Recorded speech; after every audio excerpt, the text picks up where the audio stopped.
Segunda parte, capítulo 4, manifestações físicas espontâneas, ruídos, barulhos e perturbações, objetos arremessados, fenómenos de transporte. Os fenómenos de que acabamos de falar são provocados, porém acontece às vezes de eles se realizarem espontaneamente, sem a participação da vontade. Logo disso, pois frequentemente eles tornam-se muito importunos. Além disso, o que exclui o pensamento que eles possam ser um efeito da imaginação sobrescitada pelas ideias espíritas é que os fenómenos se produzem com pessoas que nunca ouviram falar disso e quando menos elas esperavam por isso. Tais fenómenos, que poderíamos chamar de espiritismo prático natural, são muito importantes por não serem suspeitados de conveniência. É por isso que recomendamos às pessoas que se ocupam com os fenómenos espíritas para que registrem todos os casos desse género que venham ao seu conhecimento e, sobretudo, que constatem com cuidado a realidade dos mesmos através de um estudo minucioso das circunstâncias, a fim de se assegurarem de que não estão sendo joguetes de uma ilusão ou de uma mistificação. De todas as manifestações espíritas, as mais simples e as mais frequentes são o ruído e as pancadas.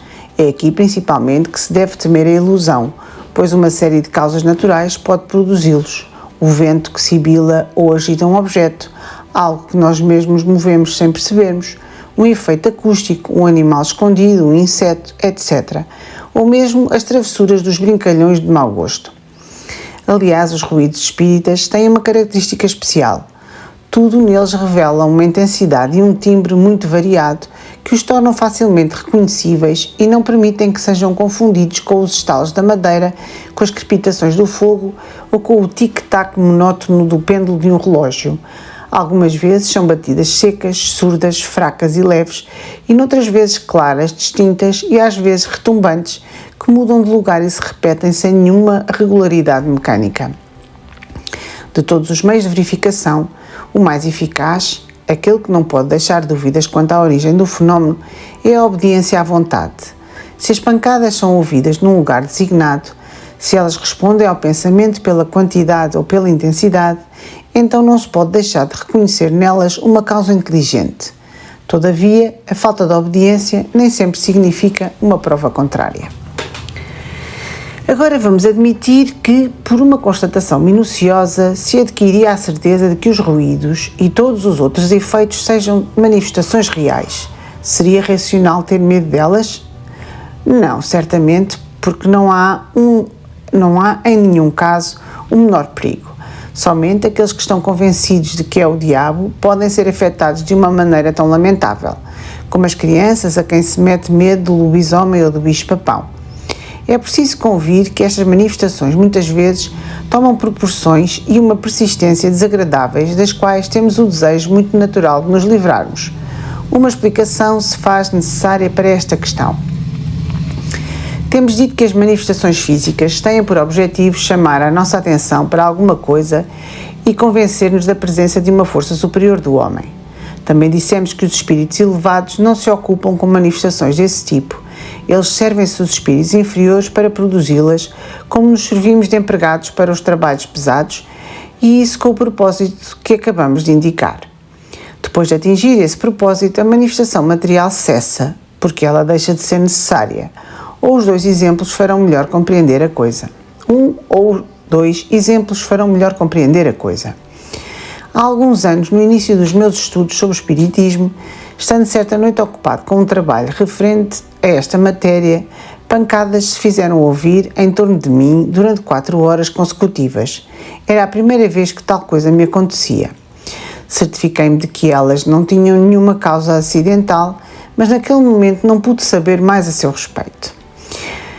Nessa época eu tinha a oportunidade de ver frequentemente um excelente médium escrevente.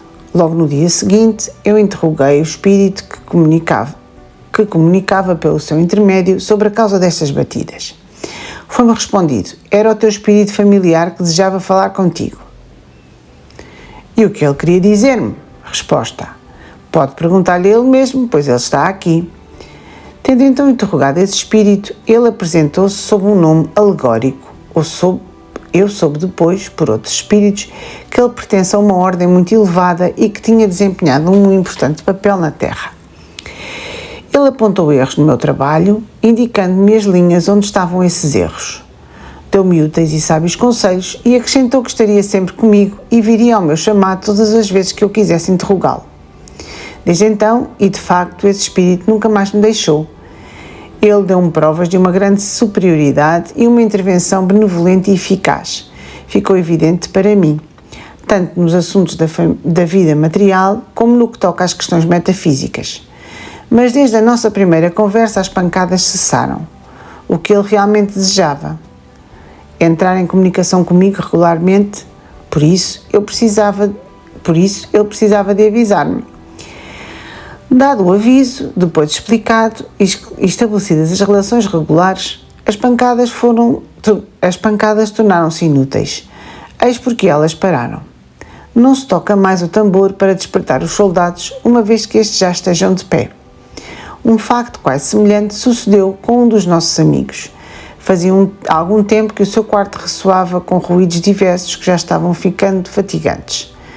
Tendo-se apresentado a ocasião de interrogar o espírito do seu pai através de um médium escrevente, este amigo soube o que queriam dele. Fez o que lhe foi recomendado e depois disso nada mais ouviu.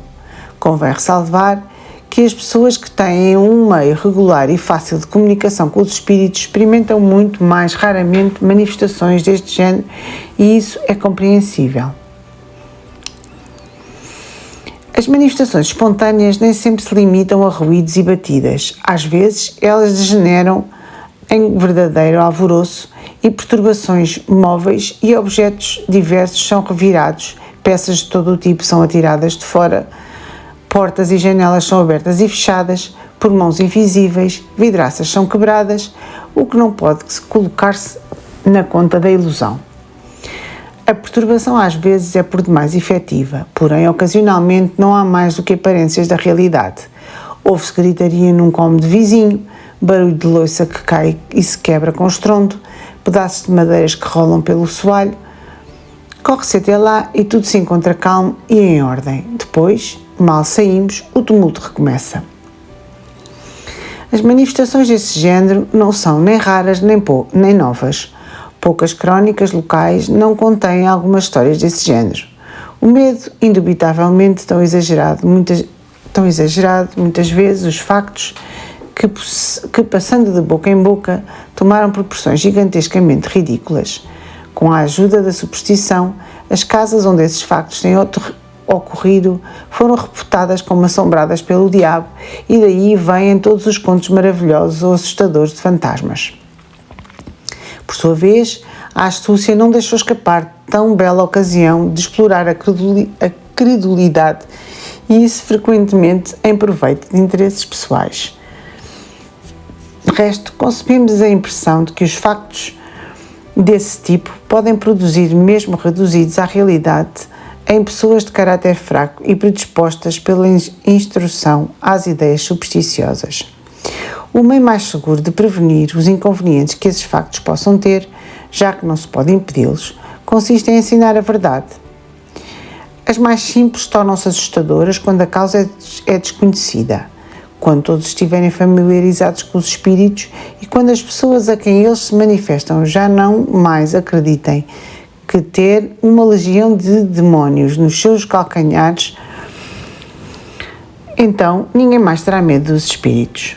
Podemos ver na Revista Espírita a narração de vários factos autênticos desse género, dentre outras a história do espírito batedor de Bergzabern, cujas perturbações duraram mais de 8 anos, a de Diebelsdorf, a do padeiro de Grandes Vendas, perto de Dieppe, a da Rua dos Noyers, em Paris, a do espírito de Castelnaudary, sob o título de História de um Danado, a do fabricante de São Petersburgo e muitas outras. Factos dessa natureza muitas vezes têm o caráter de uma verdadeira perseguição. Conhecemos 6 irmãs que moravam juntas e que durante vários anos todas as manhãs encontravam as suas roupas esparramadas, escondidas no telhado, rasgadas e cortadas em pedaços, quaisquer que fossem as precauções que elas tomassem para trancá-las à chave. Algumas vezes chegou a acontecer que pessoas deitadas, mas perfeitamente acordadas, viam as suas cortinas sacudir-se, os seus cobertores e travesseiros a serem arrastados violentamente, levantados acima do chão e por vezes jogados para fora da cama. Esses factos são muito mais frequentes do que se imagina, mas na maioria das vezes as vítimas não ousam contar nada sobre isso por medo do ridículo. Até onde sabemos, acreditava-se poder curar certos indivíduos do que se considerava ser alucinações, submetendo-os ao tratamento dos alienados, o que os tornava realmente loucos. A medicina não consegue compreender essas coisas porque nas causas ela não admite nada além do elemento material de que resultam os equívocos frequentemente funestos. Um dia a história encontrará certos tratamentos do século XIX, como hoje contamos certos procedimentos da Idade Média. Admitimos perfeitamente que alguns casos são obra da malícia ou da malvadez, porém, feitas todas as comprovações, se ficar provado que esses factos não são obras dos homens, devemos convir que eles são uma obra, alguns dirão do diabo, e nós diríamos dos espíritos. Mas de que espíritos? Mas de quais espíritos? Os espíritos superiores, não mais do que os homens importantes e sérios entre nós, não gostam de dar espetáculo. Nós muitas vezes trouxemos espíritos maus para lhes perguntar o motivo que os leva a perturbar assim o repouso alheio. A maior parte não tem outro objetivo além de se divertir. São espíritos mais travessos do que malvados, que riem dos sustos que causam e das buscas inúteis que se faz para descobrir a causa do tumulto. Frequentemente, eles vão atrás de um inimigo, do indivíduo a quem gostam de irritar, perseguindo-o de casa em casa. De outras vezes, eles se apegam a um lugar sem qualquer motivo, senão por capricho. Por vezes, é também uma vingança que eles cultivam, como teremos ocasião de ver. Em alguns casos, a intenção deles é muito louvável. Querem chamar a atenção e entrar em comunicação. Seja para dar um aviso útil à pessoa a quem eles se dirigem, seja para pedir qualquer coisa para si mesmos. Também temos visto muitos pedirem preces, outros solicitarem o cumprimento em nome deles de promessas que não puderam cumprir.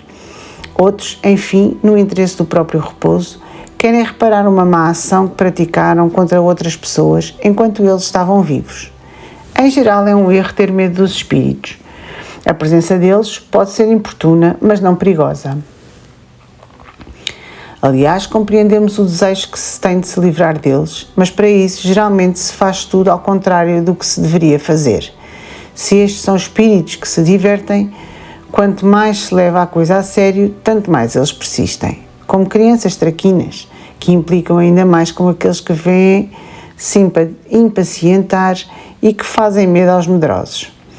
Se tomássemos a sábia decisão de também rirmos dos truques deles, eles acabariam se cansando e ficariam quietos. Conhecemos alguém que, longe de se irritar, os provoca, desafiando-os a fazer tal ou tal coisa, tanto que ao fim de poucos dias aqueles espíritos nunca mais voltam. Entretanto, como temos dito, há alguns deles cujo motivo é menos fútil. Daí vem que é sempre útil saber o que eles querem. Se pedem uma coisa, pode-se estar certo de que serão as visitas quando o seu desejo for realizado. O melhor meio de estar informado a esse respeito é evocar o espírito através de um bom médium escrevente. Pelas suas respostas, se verá imediatamente com quem se está a lidar e, consequentemente, como agir. Se for um espírito infeliz, a caridade quer que ele seja tratado com o respeito que merece. Se for um zombeteiro malicioso, pode-se agir contra ele sem que cerimónia. Se for malvado, devemos rogar a Deus que o torne melhor. Qualquer que seja o caso, a prece nunca deixa de dar bom resultado. No entanto, a gravidade das formas do exorcismo os faz rir e eles não dão nenhuma importância a isso. Sendo possível entrar em comunicação com eles, é preciso desconfiar dos qualificados grotescos ou apavorantes que dão a si mesmos. Sendo possível entrar em comunicação com eles, é preciso desconfiar dos qualificativos grotescos ou apavorantes que dão a si mesmos para se divertirem da credulidade. Voltaremos com mais detalhes sobre este assunto, bem como sobre as causas que muitas vezes tornam a Expresso ineficazes nos capítulos dos lugares assombrados e obsessões.